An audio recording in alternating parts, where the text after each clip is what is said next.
নবী সাল্লাল্লাহু আলাইহি সাল্লাম বলেন, কবরের প্রথম ঘন্টায় প্রথম মিনিটেই নাফরমান পাপী যখন প্রশ্নের উত্তর দিতে পারবে না, তো কবরের ডান পাশের মাটি একটা ধাক্কা দিয়ে চাপ দিয়ে বাম দিকে চলে যাবে, বাম দিকের মাটি ডান দিকে চলে আসবে, ডান পাশের হাড্ডি পাঁজরের হাড় ভাঙ্গা চুরমার হইয়া বাম দিকে ঢুকে যাবে, বাম দিকের গুলা ডান দিকে, হাত্তা তাখতালিফা আদলাউহু। তখন বুঝবি না ফরমান আমি মালিক কত বড় ক্ষমতাবান। নবী সাল্লাল্লাহু আলাইহি সাল্লাম বলেন, কবরের প্রথম ঘন্টায় প্রথম মিনিটেই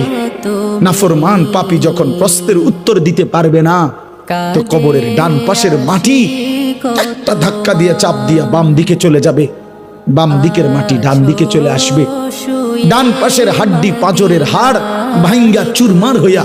বাম দিকে ঢুকে যাবে, বাম দিকের গুলা ডান দিকে, হাত্তা তাখতালিফা আদলাউহু। তখন বুঝবি না ফরমান আমি মালিক কত বড় ক্ষমতাবান।